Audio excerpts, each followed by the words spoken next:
हाँ भैया, सभी को नमस्कार प्रणाम।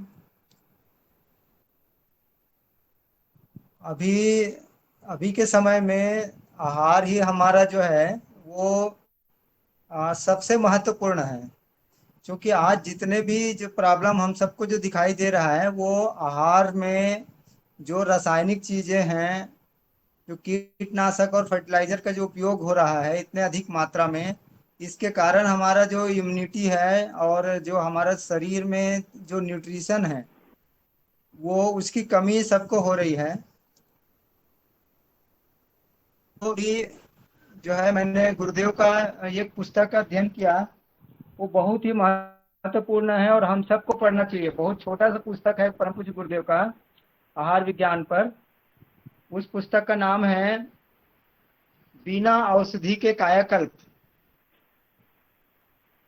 बिना औषधि के कायाकल्प। तो इस पुस्तक का सब लोग अध्ययन करें। और परम पूज्य गुरुदेव ने पूर्ण रूप से बिना औषधि के हम कैसे स्वस्थ रहें, उसमें 47 पेज का पुस्तक है। उसमें पूर्णतः जो है परम पूज्य गुरुदेव उल्लेख किए हैं। बिना औषधि के कायाकल्प पुस्तक का नाम भी है परम पूज्य गुरुदेव का, है ना। इसको हम लोग शांति कुंज अखिल विश्व गायत्री परिवार वाले वेबसाइट में, हमारे शांति कुंज का जो मुख्य वेबसाइट है उसमें जा करके उस पुस्तक को ऑनलाइन पढ़ सकते हैं। या तो उसका स्क्रीनशॉट ले सकते हैं, उसको हम लोग सारे लोग अध्ययन करें। और उस पुस्तक के आधार पे आज बहुत सारे लोग जो है वो आ, भोजन से या फलों से जो चिकित्सा, नेचुरोपैथी से जो चिकित्सा होता है पद्धति से, उस चिकित्सा को बहुत सारे लोग जो है वो उसी पुस्तक को अध्ययन करके कर रहे हैं। बिना औषधि के कायाकल्प। तो इस पुस्तक का हम लोग बारीकी से अध्ययन करें। उसमें परम पूज्य गुरुदेव ने स्पष्ट लिखा है कि मनुष्य का जो मूल जो भोजन है वो है फल। मनुष्य का मूल जो भोजन है वो है फल। और पहला नंबर में फल रखा है परम पूज्य गुरुदेव ने। और दूसरे नंबर में उन्होंने रखा है सलाद, जो कच्ची सब्जियां हैं, जिसको हम लोग उसी जैसा प्रकृति ने हमें दिया है उसी रूप में हम खा लें। यदि हमें फल पर्याप्त मात्रा में पेट भर के उपलब्ध नहीं होता है तो हम कच्ची सब्जियां खाएं। उसके बाद तीसरे नंबर में परम पूज्य गुरुदेव ने रखा है कि यदि ये उपलब्ध ना हो पेट भर के फल और कच्ची सब्जियां, तो हमें अंकुरित अन्न, तीसरे नंबर में उन्होंने कहा है कि हमें अंकुरित अन्न खानी चाहिए। और उसके बाद जो लोग थोड़े अमीर हैं, पैसे वाले हैं, उनके लिए कहा गया है कि जिनके पास पैसे हैं वो लोग ड्राई फूड, मतलब जो सूखे मेवा होते हैं उसको रात भर भिगा करके,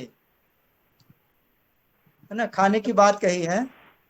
और फिर पांचवें नंबर पे परम पूज्य गुरुदेव ने मनुष्य हमारे लिए जो भोजन कहा है वो है दलिया या खिचड़ी, या जिसको परम पूज्य गुरुदेव अमृतासन बोलते हैं। तो परम पूज्य गुरुदेव ने इतना ही भोजन हमारे आहार में हमें नियमित रूप से करने की अनुमति दिए हैं। यदि हम योग करते हैं, साधना करते हैं, है ना, आसन जप और प्राणायाम करते हैं, तो हमें आहार के रूप में पहला नंबर में फल, दूसरे में सलाद, तीसरे में अंकुरित अन्न, और चौथे नंबर पे ड्राई फ्रूट, है ना। इस प्रकार से जो है परम पूज्य गुरुदेव उस पुस्तक में स्पष्ट रूप से उल्लेख किए हैं। और उन्होंने एक और बढ़िया उसमें कहा है कि कोई आदमी यदि बीमार है, रोगी है, तो उसे जो है अपने जो बड़ी आंत है उसकी सफाई, है ना, जिसको हम लोग एनिमा पार्ट के माध्यम से करते हैं, एनिमा के माध्यम से, जो पहली बार जो कर रहे हैं उनको 1 महीने तक लगातार अपनी बड़ी आंत की सफाई जो है एनिमा के माध्यम से करें।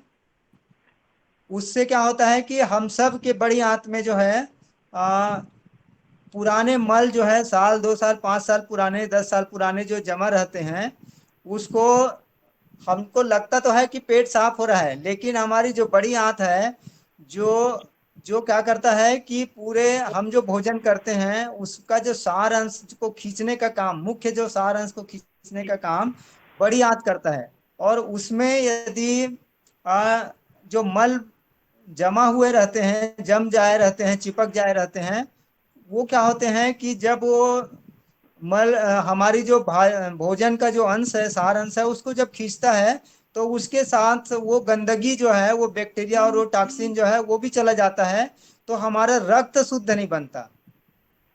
बड़ी आंत के साफ होने के कारण हमारे शरीर में रक्त शुद्ध नहीं बनता, या शुद्ध रक्त का निर्माण नहीं होता, जिससे हमारे शरीर में सारे प्रकार के जो रोग होते हैं वो होते हैं। तो हमें जो है लगभग 1 महीने तक, कम से कम 30 दिन तक लगातार, को 30 दिन तक लगातार एनिमा दे करके अपनी बड़ी आंत की सफाई करना चाहिए। उससे बड़ी आंत पूरा शुद्ध हो जाता है, और फिर शरीर में शुद्ध रक्त का निर्माण होता है। और उसके कारण जब शुद्ध रक्त हमारा रहेगा, तो वो जो शुद्ध रक्त है, हमारे शरीर में जितने भी प्रकार के टॉक्सिन हैं और जितने भी प्रकार की कमी है, उसकी पूर्ति वो कर देता है, टॉक्सिन को दूर कर देता है। और जो है हमारे शरीर का नव निर्माण कर देता है। तो उस पुस्तक में परम पूज्य गुरुदेव ने उसका बहुत ही मतलब विश्लेषण किया है, बहुत लंबे कई पृष्ठों तक उसका विश्लेषण किया है उसकी सफाई के संबंध में।